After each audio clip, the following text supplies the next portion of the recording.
আজকের মাহফিলের প্রথম নসিহত তো অনেক হবে ইনশাআল্লাহ, যতটুকু সময় আছে আমাদের হাতে এবং আল্লাহ পাক যা তৌফিক দিবেন। প্রথম নসিহত হচ্ছে 5 ওয়াক্ত নামাজ জামাতের সাথে পড়তে হবে। রাজি আছেন? আল্লাহ পাক কবুল করুন, আমিন। একটা হাদিস বলি, তাহলে নামাজের গুরুত্ব আপনার মাথায় চলে আসবে ইনশাআল্লাহ। বলবো? হাদিসটা কঠিন। রাসূলুল্লাহ সাল্লাল্লাহু আলাইহি ওয়াসাল্লাম বলেছেন, যখন নবীর নাম উচ্চারিত হবে তখন বলবেন কি? সাল্লাল্লাহু আলাইহি ওয়াসাল্লাম। নবী সাল্লাল্লাহু আলাইহি ওয়াসাল্লাম বলেছেন, মান তারাকা সালাতাম মুতাআম্মিদান ফাকাদ কাফারা। মান মানে যে কেউ, তারাকা মানে ছেড়ে দিল, ত্যাগ করলো, সালাতান মানে নামাজ, মুতাআম্মিদান মানে ইচ্ছাকৃতভাবে, ফাকাদ কাফারা সে ব্যক্তি কুফরি করলো। এই হাদিসটাকে আগে শুনেছেন? আলেম ওলামারা জানেন, কিন্তু আপনারা কি জানেন? মান তারাকা সালাতান মুতাআম্মিদান ফাকাদ কাফার, যে ব্যক্তি ইচ্ছাকৃতভাবে, বিনা ওজরে, কোনো ওজর নাই, ইচ্ছাকৃতভাবে নামাজ ছেড়ে দিল, ত্যাগ করলো, সে ব্যক্তি কুফরি করলো। এখন আপনি বলেন, কুফরি যে ব্যক্তি করে সে কি হয়? যদি আমরা ধরেও নেই সে মন থেকে নামাজ অস্বীকার করে না, অলসতা বশত পড়ে নাই, তারপরেও তো কাজটা ফাঁসেকি, তাই নয় কি? আচ্ছা, তো আজকের প্রথম নসিহত হচ্ছে 5 ওয়াক্ত নামাজ মৃত্যুর আগ পর্যন্ত কেউ ছাড়বেন না। আমার সাথে ওয়াদা করেন যে ইনশাআল্লাহ আগামী যতদিন বেঁচে থাকবো 5 ওয়াক্ত নামাজ জামাতে পড়ার চেষ্টা করব, যদি জামাত না পাই একা পড়ার চেষ্টা করব। আল্লাহ পাক তৌফিক দান করুন, আমিন। আজকে যদি এই কথাটাই শুধু বাসায় নিয়ে যেতে পারেন যে 5 ওয়াক্ত নামাজ আর জীবনে ছাড়বো না, আমাদের আজকের মাহফিল সফল। আর আজকে যদি অনেক কথাবার্তা হয় ওয়ার্ল্ড অ্যাফেয়ার্স নিয়ে, ইকোনমিক্স নিয়ে, শেষ জামানা নিয়ে, ঠিক আছে, আমাদের সমকালীন ফিতনাগুলো নিয়ে, কিন্তু দিন শেষে বাড়িতে যদি কিছু না নিয়ে যেতে পারেন তাহলে আলোচনায় এসে কোনো লাভ নাই। এই ছবি তোলাতুলি, ভিডিও করা, হ্যাঁ, স্লোগান দেয়া, আইওয়া শোডাউন করার মধ্যে কোনো ফায়দা নাই। ফায়দা কিসে? কদ আফলাহা মান যাক্কাহা। আল্লাহ পাক সূরা শামসের মধ্যে বলছেন, কদ আফলাহা, সে ব্যক্তি সফল হয়ে গেল। সে ব্যক্তি সফল হয়ে গেল মানে সে জান্নাতে চলে যাবে ইনশাআল্লাহ। কে? মান যাক্কাহা, যে ব্যক্তি তার নফসটাকে, তার এই যে কলব, এটাকে পরিশুদ্ধ করতে পেরেছে, সে ব্যক্তি সফল হয়ে গেল। ওয়াকাদ খাবা মান দাসাহা, আর যে ব্যক্তি তার নফসটাকে পরিশুদ্ধ করতে পারলো না, সে ব্যক্তি ধ্বংস হয়ে গেল।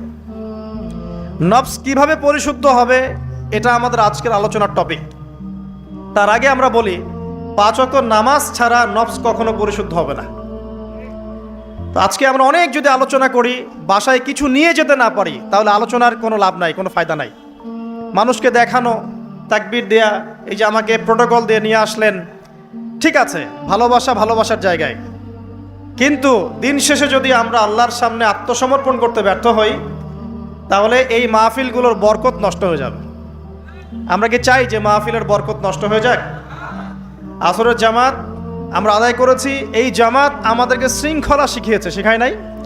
একজন ইমাম লিড দিলেন নামাজে, আপনারা তাকে ফলো করলেন, তাই নয় কি? এটাই তো হচ্ছে মুসলিম উম্মার বৈশিষ্ট্য। মুসলিম উম্মা হবে শৃঙ্খলাবদ্ধ জাতি, যাদের প্রতিটা কাজ হবে সুশৃঙ্খল।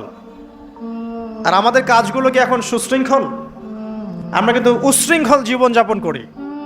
দেখবেন ওই যে একটা হাদিস আছে শেষ জামানায়, যে নারী পুরুষের পোশাক পরবে, পুরুষ নারীর পোশাক পরবে।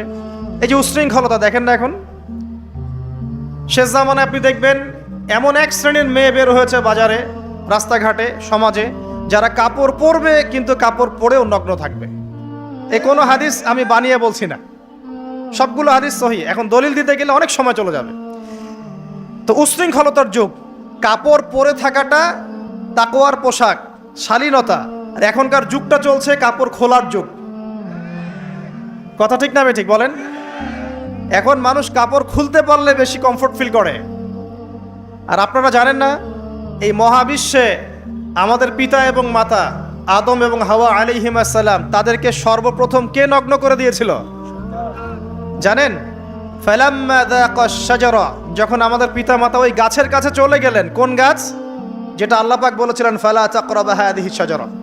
ওই গাছের কাছে যখন তারা চলে গেলেন, তার ফল খেয়ে ফেললেন, বাদাত লাহুমা সাওআতিহিমা, তাদের এই যে পোশাকটা, এই পোশাকটা খুলে পড়ে গিয়েছিল এবং লজ্জাস্থান উন্মুক্ত হয়ে গিয়েছে। তো সর্বপ্রথম আমাদের পিতামাতাকে নগ্ন করে দিয়েছিল কে? ইবলিস। এখন যারা মুসলিমদের গা থেকে কাপড় খুলে ফেলতে চাচ্ছে, এরা তাহলে কার অনুসারী? দলিল কি পেয়েছেন? বানিয়ে বলি নাই, সূরা আরাফ পড়েন, পেয়ে যাবেন ইনশাআল্লাহ। কোন সূরা? সূরা আরাফ। প্রথম নসিহত প্রিয় ভাইরা, এই যুগটা হচ্ছে উচ্ছৃঙ্খলতার যুগ। এই যুগে মানুষ আল্লাহ পাকের হালালকে খুব কমই পরোয়া করে। আল্লাহর হালালকে মানুষ হারাম করে নিচ্ছে, আর আল্লাহর হারামকে মানুষ হালাল করে নিচ্ছে। আল্লাহ পাকের বিশাল একটা হারাম হচ্ছে সুদ বা রিবা, আর এখন আমাদের উপর রিবা হয়ে গেছে ওয়াজিব। নাউজুবিল্লাহ। একটা দেশ নাই যেটা সুদমুক্ত, একটা জেলা পাবেন না সুদমুক্ত, একটা গ্রাম, থানা, ইউনিয়ন পাবেন না সুদমুক্ত। নবীজি এই যুগের কথাই হয়তোবা বলেছেন, যে যুগে মানুষ সুদ থেকে বেঁচে থাকতে চাইলেও সুদের ছিটা ফোঁটা গিয়ে তার গায়ে লাগবে।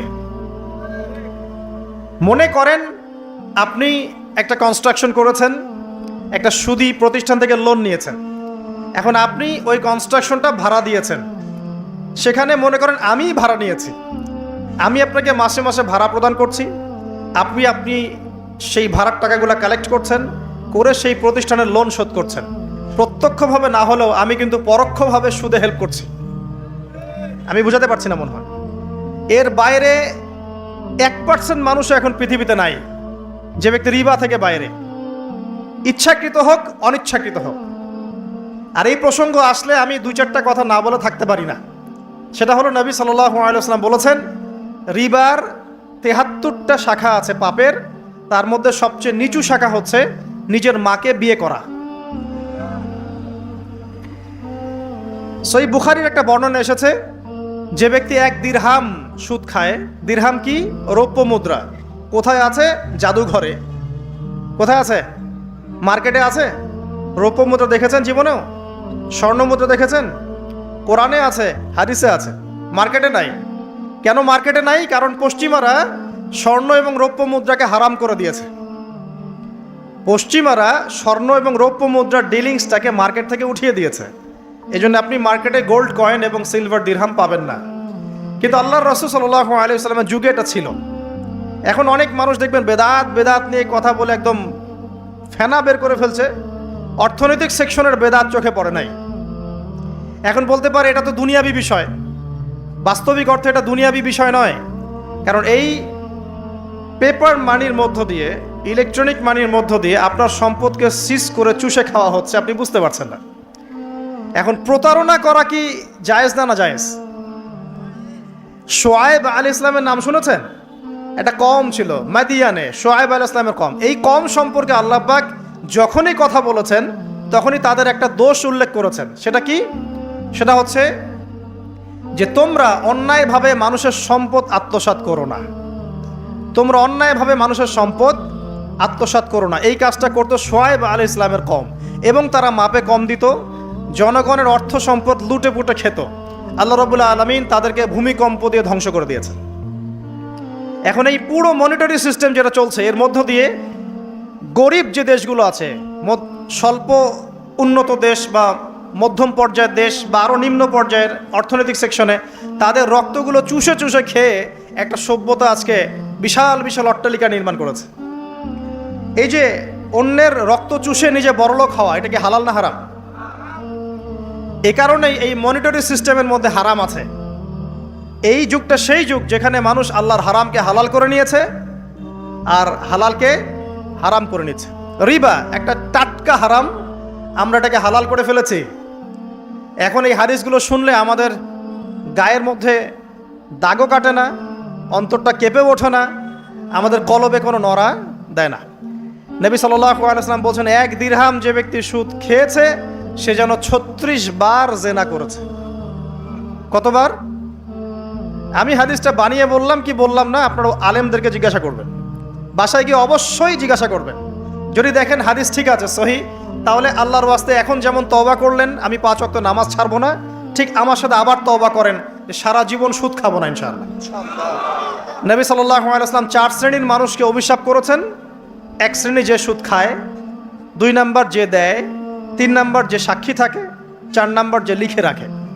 এখন আপনি বলেন এই পুরো মনিটরি সিস্টেমের মধ্যে এই 4 শ্রেণীর মানুষ আছে না?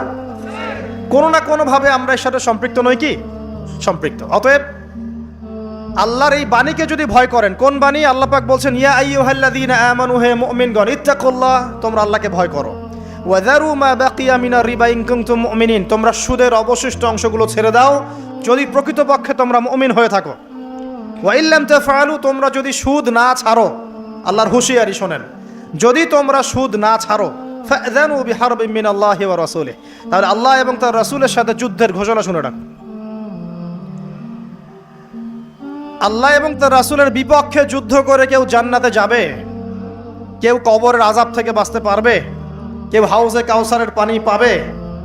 আল্লাহ এবং তার রাসূলের সাথে যুদ্ধ করে কেউ টিকতে পারবে? আপনার কি তাই মনে হয়? যদি মনে হয় তাহলে দিব্যি সুদ খান, কোনো সমস্যা নেই।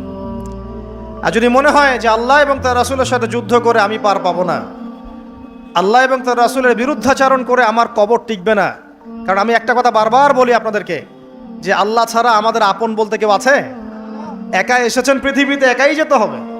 আপনার খ্যাতি, আপনার অর্থনৈতিক খ্যাতি, অর্থের প্রতিপত্তি, আপনার ক্ষমতার দাপট, আপনার ধর্মীয় দাপট, কোনো কিছুই, ফ্যান ফলোয়ার্স, কেউ আপনার সাথে কবরে যাবে না। মনে করেন আমি আসছি, আপনারা সবাই স্লোগান দিচ্ছেন, কথার কথা, আপনারা আমাকে ভালোবাসেন, বা একজন পলিটিশিয়ান আসছে, আপনারা সবাই স্লোগান দিচ্ছেন, ভালোবাসেন তাকে। দিন শেষে ওই পলিটিশিয়ান একাই কবরে যাবে, দিন শেষে আপনিও একাই কবরে যাবেন, আমিও একাই কবরে যাব। আলটিমেটলি কি হলো? দুনিয়া এবং আখেরাতে আল্লাহ ছাড়া প্রকৃত বন্ধু আমাদের কেউ নাই, প্রকৃত মওলা কেউ নাই। সেই আল্লাহ এবং তার রাসূলের বিরুদ্ধাচারণ করে কেউ তার সাথে যুদ্ধ করে কবরে পার পাবে, এমনটা ভাবা বোকামি নয় কি? আল্লাহ পাক আমাদেরকে বোঝার তৌফিক দান করুন।